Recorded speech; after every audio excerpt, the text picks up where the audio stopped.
Scene से, जहां हमें पाव नाम का एक लड़का दिखाई देता है जो अस्पताल के मॉर्चरी रूम में पोस्टमार्टम के लिए शवों को इकट्ठा कर रहा होता है।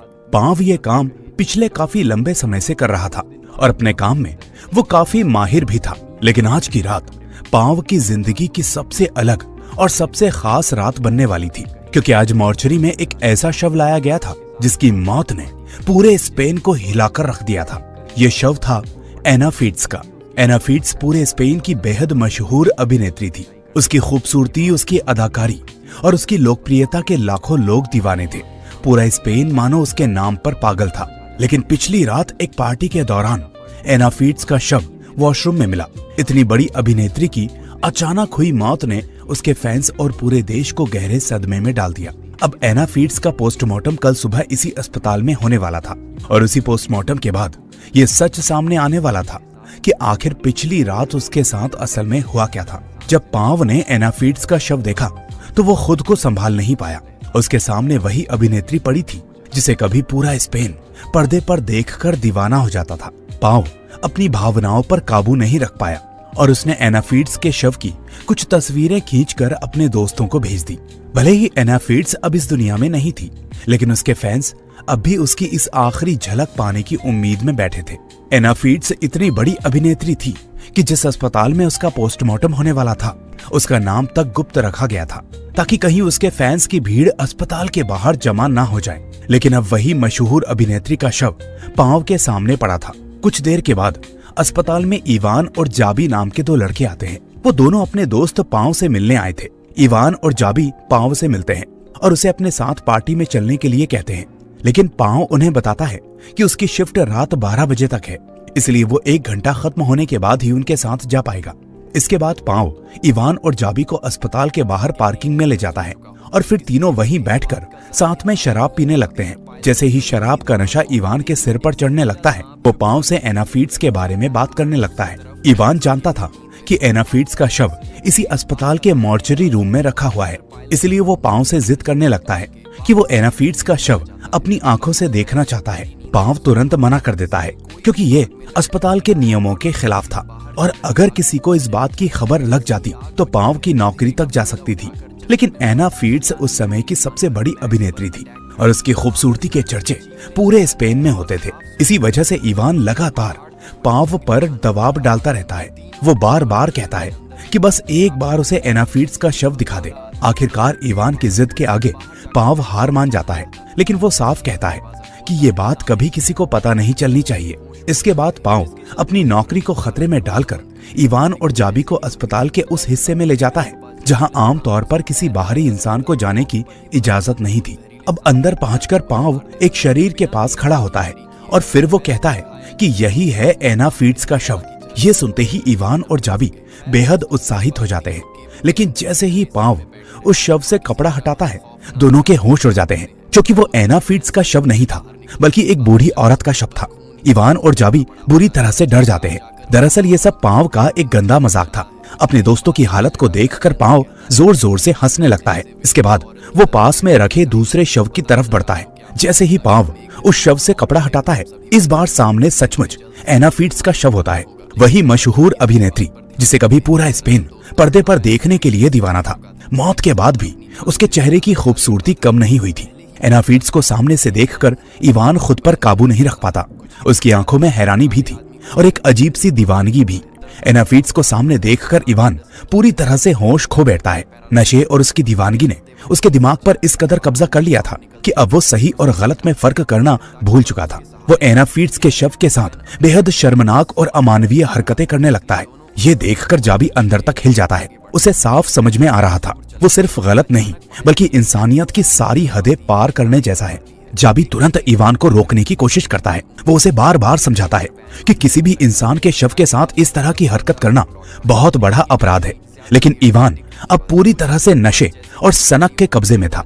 वो पाव से कहता है कि वो एना फीट्स के और करीब जाना चाहता है। जाबी ये सुनकर और ज्यादा डर जाता है। वो इवान को समझाने लगता है कि वो ऐसा सोच भी कैसे सकता है, लेकिन इवान की हालत अब किसी पागल इंसान के जैसी हो चुकी थी।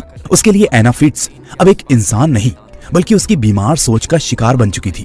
इधर खुद पाव भी इवान की बातों में आने लगता है। जो इंसान अस्पताल की जिम्मेदारी संभाल रहा था वही अब अपनी ड्यूटी और इंसानियत दोनों से दूर जा चुका था। इवान पांव से पूछता है कि उसे इन सब बातों की इतनी जानकारी कैसे है। तभी पांव एक बेहद डरावना सच बताता है। वो मान लेता है कि इससे पहले भी वो एक जवान लड़की के शव के साथ मर्यादा की सारी सीमाएं तोड़ चुका है। ये सुनकर माहौल और ज्यादा घिनौना और डरावना हो जाता है।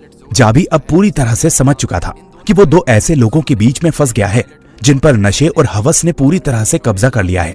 वो बार बार इवान को रोकने की कोशिश करता है, लेकिन इवान अब किसी की बात सुनने को तैयार नहीं था। वहीं पांव भी उसका साथ देने लगता है। इसके बाद इवान अपने पास रखा नशे का सामान निकालता है और फिर तीनों उस नशे के असर में और ज्यादा बहक जाते हैं। जाबी अब भी उन्हें रोकना चाहता था, लेकिन हालात उसके हाथ से बाहर जा चुके थे। कुछ देर के बाद इवान एना फिट्ज के शव के पास जाता है और उसके साथ ऐसी अमानवीय हरकत करता है जिसे देखकर कोई भी इंसान अंदर से कांप जाए। जाबी लगातार पांव को समझाता रहता है कि ये सब बहुत गलत है, लेकिन पांव भी अब नशे के असर में था। वो जाबी की कोई बात नहीं सुनता। इवान के बाद पांव भी वही शर्मनाक अपराध करता है, लेकिन इसके बाद जो सच सामने आता है वो दर्शकों को पूरी तरह से झकझोर देता है। हमें पता चलता है कि एना फिट्ज असल में मरी नहीं थी, वो जिंदा थी। वो सब कुछ महसूस कर रही थी। उसकी आंखों से आंसू बह रहे थे, लेकिन कई घंटों तक बेहोश होने के कारण वो अपने शरीर को हिला तक नहीं पा रही थी। उसकी एक उंगली तक नहीं हिल रही थी। वो सब कुछ देख रही थी। उसे एहसास था कि उसके साथ बहुत गलत हुआ है, लेकिन सबसे डरावनी बात यह थी कि वो चाहकर भी कुछ कर नहीं पा रही थी। उसका शरीर जैसे पूरी तरह से सुन्न पड़ चुका था। इधर पांव अभी भी अपनी अंधी सनक में डूबा हो। वो देखता है कि एना फिट्ज की आंखें खुली हुई हैं। वो जिंदा है। ये देखकर पांव डर के मारे चीख पड़ता है। पांव की चीख सुनकर इवान और जाबी भी तुरंत वहां आ जाते हैं। जब वो एना फिट्ज को जिंदा देखते हैं तो इवान के चेहरे का रंग उड़ जाता है। वो डर के मारे पसीना पसीना हो जाता है। इवान और पांव डर से कांपने लगते हैं, लेकिन जाबी तुरंत एना फिट्ज की मदद के लिए आगे बढ़ता है। वो उसे कपड़ा उड़ाता है और पानी पिलाने की कोशिश करता है, लेकिन तभी इवान उसे रोक देता है। जाबी अब एना फिट्ज को डॉक्टर के पास ले जाना चाहता था। ये सुनते ही इवान गुस्से से भड़क उठता है, क्योंकि इवान और पांव दोनों जानते थे कि अगर एना फिट्ज बाहर चली गई तो उनका सच सबके सामने आ जाएगा और फिर दोनों की जिंदगी हमेशा के लिए बर्बाद हो जाएगी। पांव को सबसे ज्यादा डर अपनी माँ का था। वो सोचता है कि अगर उसकी माँ को पता चल गया कि उसने ऐसी घिनौनी हरकत की है तो वो ये सदमा कभी बर्दाश्त नहीं कर पाएगी। इसी डर में इवान और पांव एक और खतरनाक फैसला लेते हैं। वो सोचते हैं कि एना फिट्ज को हमेशा के लिए खामोश कर दिया जाए, क्योंकि दुनिया की नजर में तो वो पहले ही मर चुकी थी। अगर वो उसे फिर से खत्म कर दे तो शायद वो खुद को बचा सकते हैं, लेकिन जाबी उनकी इस योजना में साथ देने से साफ मना कर देता है। वो कहता है कि वो किसी भी हालत में इस अपराध को छुपाने में उनका साथ नहीं देगा। जो कुछ उन्होंने किया है उसकी सजा उन्हें भुगतनी पड़ेगी। तभी पांव का एक और साथी वहां आ जाता है। तीनों जल्दी से एना फिट्ज के शरीर को कपड़े से ढककर छुपा देते हैं। एना फिट्ज अंदर ही अंदर मदद के लिए पुकार रही थी, लेकिन वो अपने होंठ तक हिला नहीं पा रही थी। मौत के करीब पहुंचने के बाद उसका शरीर कई घंटों तक ठंडा और निष्क्रिय पड़ा रहा था। इसी वजह से वो अब भी अपना कोई अंग हिला नहीं पा रही थी। उधर पांव का साथी शव रखकर गेट बंद कर देता है और फिर बाहर से ताला लगाकर वहां से चला जाता है। अब अंदर हालात और ज्यादा खतरनाक हो चुके थे। जाबी किसी भी तरह से एना फिट्ज को डॉक्टर के पास ले जाना चाहता था, लेकिन इवान उसे ऐसा करने नहीं देता। गुस्से में जाबी इवान को मुक्का मार देता है। इसके बाद इवान भी अपना आपा खो बैठता है। वो जाबी पर पूरा टूट पड़ता है, उसे बुरी तरह से पीटने लगता है।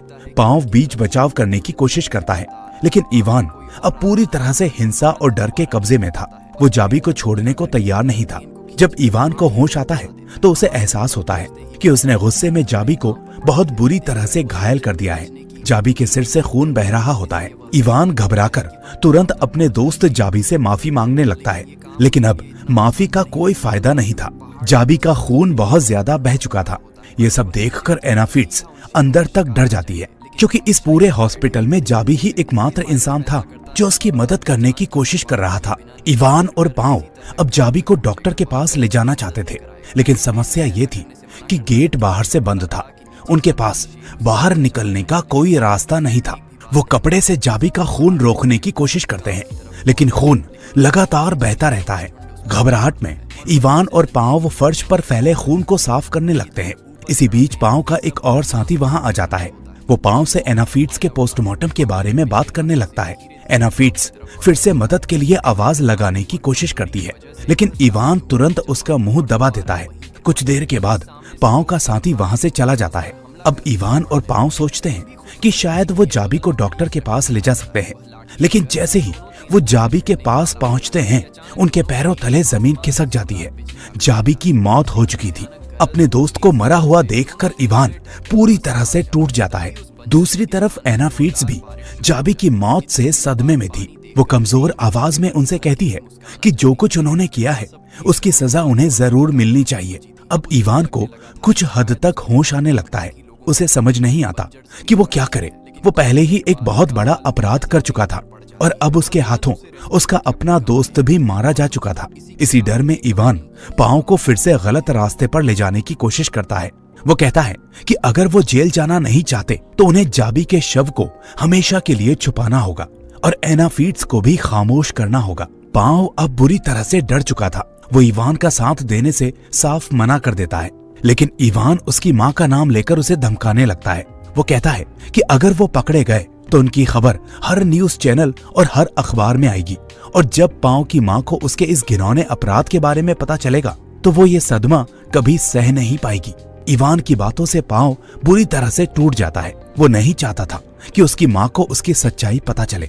इसी डर और मजबूरी में वो ना चाहते हुए भी इवान का साथ देने को तैयार हो जाता है। दूसरी तरफ एनाफीट्स समझ चुकी थी कि अब ये दोनों उसे जिंदा नहीं छोड़ेंगे, इसीलिए अपनी जान बचाने के लिए वो पूरी ताकत से स्ट्रेचर से नीचे गिर जाती है।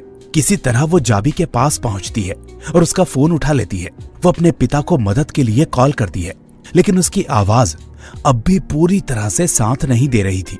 वो कुछ बोल नहीं पाती। ठीक उसी समय इवान वहां आ जाता है। वो एनाफीट्स के हाथ से फोन छीन लेता है। जब इवान कॉल हिस्ट्री चेक करता है तो उसे पता चलता है कि एनाफीट्स किसी को फोन कर चुकी। जब इवान कॉल हिस्ट्री चेक करता है तो उसे पता चलता है कि एनाफीट्स किसी को फोन कर चुकी है। भले ही वो कुछ बोल नहीं पाई थी, लेकिन अब ये कॉल भी उनके लिए बहुत बड़ा खतरा बन चुकी थी। दोनों एनाफीट्स को घसीटकर दूसरे कमरे की तरफ ले जाते हैं। तभी रास्ते में जाबी के फोन पर कॉल आता है। कॉल एनाफीट्स के पिता का था। इवान कॉल रिसीव करता है। जैसे ही एनाफीट्स को मौका मिलता है वो पूरी ताकत से मदद के लिए आवाज लगाने की कोशिश करती है, लेकिन इवान तुरंत उसे काबू में कर लेता है। वो फोन पर बस इतना कहता है कि ये गलत नंबर है और कॉल काट देता है। इसके बाद जाबी के शव को ठिकाने लगाने के लिए इवान और पाओ एक कंटेनर का इंतजाम करने के लिए बाहर जाते हैं। इवान के कहने पर पाओ एनाफीट्स के हाथ पैर बांधने लगता है ताकि वो कहीं भाग ना जाए। इसी दौरान एनाफीट्स पाओ से कहती है कि वो इवान का साथ छोड़ दे, क्योंकि एनाफीट्स जानती थी कि पाओ इवान जैसा बेरहम इंसान नहीं है। वो पाओ से कहती है कि इवान ने अपने ही दोस्त जाबी की जान ले ली है, फिर तुम उसके साथ क्यों खड़े हो। पाओ तुरंत जवाब देता है कि जाबी की मौत जानबूझकर नहीं हुई, वो बस एक हादसा था। लेकिन एनाफीट्स उसकी बात को काट देती है। वो कहती है कि जाबी की मौत कोई हादसा नहीं थी। जब पाओ कमरे से बाहर गया था तब उसने अपनी आंखों से देखा था कि इवान ने जाबी को जानबूझकर मारा था। एनाफीट्स पाओ को समझाने की कोशिश करती है कि अब ये सिर्फ डर या गलती की बात नहीं रही, अब ये एक बड़ा अपराध बन चुका है, और अगर पाओ अभी भी इवान का साथ देता है तो वो भी उसी अपराध में शामिल माना जाएगा। वो पाओ से कहती है कि वो जानती है कि पाओ इवान के जैसा निर्दयी नहीं है। कुछ देर के लिए पाओ सोच में पड़ जाता है, लेकिन फिर भी वो एनाफीट्स की बात पर यकीन नहीं करता। वो उसके मुंह पर टेप लगाता है और वहां से चला जाता है। अब एनाफीट्स के पास बचने का सिर्फ एक ही मौका था। वो पूरी ताकत लगाकर खुद को छुड़ाने की कोशिश करती है। किसी तरह वो वहां से बाहर निकल जाती है। उसका शरीर अब भी पूरी तरह से साथ नहीं दे रहा था, इसलिए वो जमीन पर गिरते लुढ़कते हुए आगे बढ़ने लगती है। उधर पांव फर्श पर फैले खून के निशान साफ कर रहा होता है। तभी इवान कंटेनर लेकर वापस आता है, लेकिन अंदर आते ही उसके होश उड़ जाते हैं। एनाफीट्स वहां नहीं थी, वो भाग चुकी थी। ये देखकर इवान पांव पर भड़क उठता है। पांव घबराकर कहता है कि उसने एनाफीट्स के हाथ पैर अच्छी तरह से बांधे थे, फिर भी वो कैसे भाग गई ये उसे समझ नहीं आ रहा। दूसरी तरफ एनाफीट्स जमीन पर धीरे धीरे आगे बढ़ रही थी। तभी उसे इवान दिखाई देता है जो उसे ढूंढ रहा होता है। एनाफीट्स बड़ी मुश्किल से खुद को छुपा लेती है। फिर वो किसी तरह से एक लिफ्ट के अंदर पहुंच जाती है, लेकिन बदकिस्मती से लिफ्ट का दरवाजा बंद होने से पहले ही इवान उसे देख लेता है वो तुरंत उसे पकड़ लेता है और फिर उसे वापस घसीट कर ले आता है। इस बार इवान अपना आपा पूरी तरह से खो देता है। वो एनाफीट्स को जोरदार थप्पड़ मारता है और पाँव से कहता है कि अब देर करने का कोई मतलब नहीं है, क्योंकि एनाफीट्स का शरीर धीरे धीरे काम करना शुरू कर चुका था। अगर वो दोबारा से भाग गई तो उनका सारा सच बाहर आ जाएगा। इसी डर में इवान फैसला करता है कि अब उन्हें एनाफीट्स को हमेशा के लिए चुप करा देना होगा। लेकिन तभी पाँव जाबी की मौत का मुद्दा उठा देता है। वो इवान से कहता है कि अब उसे सच समझ में आ चुका है, जाबी की मौत कोई हादसा नहीं थी, उसे इवान ने ही मारा था। एनाफीट्स भी पाँव से यही कहती है कि जब इवान ने जाबी पर हमला किया था उस वक्त पाँव वहां मौजूद नहीं था, यानी पाँव ने पूरा सच अपनी आंखों से देखा नहीं था। लेकिन इवान तुरंत अपनी सफाई देने लगता है। वो पाँव से पूछता है कि वो एनाफीट्स की बातों पर भरोसा कैसे कर सकता है। वो कहता है, जाबी मेरा दोस्त था, मैं उसे जानबूझकर क्यों मारूंगा। इवान बार बार यही साबित करने की कोशिश करता है कि जो कुछ भी हुआ वो बस एक हादसा था, लेकिन अब हालात उनके हाथों से निकल चुके थे। इवान पाँव से कहता है कि अगर उन्हें खुद को बचाना है तो एनाफीट्स को भी रास्ते से हटाना होगा, लेकिन ये काम ऐसे करना होगा कि पीछे कोई सबूत ना बचे। पाँव इवान को एक कपड़ा देता है, लेकिन इवान उल्टा वही कपड़ा पाँव के हाथ में थमा देता है। वो कहता है कि वो पहले ही जाबी की मौत में फंस चुका है, इसलिए अब ये काम पाँव को ही करना होगा, और अगर वो पकड़े गए तो दोनों साथ में जेल जाएंगे। पाँव बुरी तरह से डर जाता है। उसमें ये सब करने की हिम्मत नहीं थी, क्योंकि अंदर से पाँव इवान जैसा हिंसक और बेरहम इंसान नहीं था। लेकिन इवान उस पर दबाव डालता है। वो पाँव को मजबूर करता है कि वो एनाफीट्स को हमेशा के लिए खामोश कर दे। वहीं एनाफीट्स असहाय पड़ी थी। उसका शरीर अब भी पूरी तरह से उसका साथ नहीं दे रहा था। वो खुद को बचाने की कोशिश भी नहीं कर पा रही थी, और आखिरकार दर्द और बेबसी के बीच एनाफीट्स की सांसें फिर से थम जाती हैं। इस तरह इवान और पाँव एनाफीट्स को दोबारा मौत के हवाले कर देते हैं। इसके बाद वो उसे वापस स्ट्रेचर पर लेटा देते हैं। इवान पाँव से कहता है कि वो एनाफीट्स के शरीर को साफ कर दे ताकि कोई निशान ना बचे, और खुद वो जाबी के शव को ठिकाने लगाने के लिए बाहर चला जाता है। पाँव डर और मजबूरी में इवान की बात मान लेता है। वो एनाफीट्स के शरीर को साफ करने लगता है। दूसरी तरफ इवान जाबी के शव को एक सुनसान जगह पर ले जाता है और फिर उसे पुल के नीचे नाले में फेंक देता है। अब दोनों को लगता है कि उन्होंने अपने सारे अपराधों के निशान मिटा दिए हैं, लेकिन उन्हें ये नहीं पता था कि कुछ सच ऐसे होते हैं जो लाख छुपाने के बाद भी एक दिन सामने आ ही जाते हैं। अचानक एनाफीट्स की आंखें खुल जाती हैं। ये देखकर हम सब चौंक जाते हैं, लेकिन अगले ही पल पता चलता है कि ये सब एनाफीट्स और पाँव का बनाया हुआ प्लान था।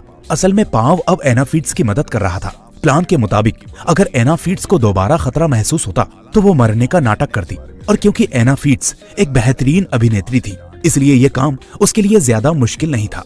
उसकी अदाकारी को देखकर साफ समझ में आता है कि आखिर वो स्पेन की इतनी बड़ी अभिनेत्री क्यों थी। इवान भी उसके अभिनय से पूरी तरह से धोखा खा जाता है। जब इवान वापस आता है तो पाँव उसे जल्दी से वहाँ से चले जाने के लिए कहता है। इवान एक बार फिर एनाफीट्स के शरीर की तरफ देखता है, लेकिन उसे अब भी यही लगता है कि एनाफीट्स मर चुकी है। पाँव बार बार उसे बाहर जाने के लिए कहता है।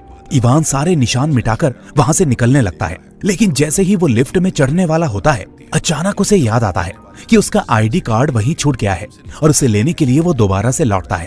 पाँव उसे रोकने की पूरी कोशिश करता है, लेकिन इवान नहीं मानता, और जैसे ही वो अंदर पहुंचता है उसके पैरों तले जमीन खिसक जाती है, क्योंकि एनाफीट्स अब भी जिंदा थी। अब वो अपने पैरों पर खड़ी हो सकती थी, यहाँ तक कि धीरे धीरे चल भी सकती थी।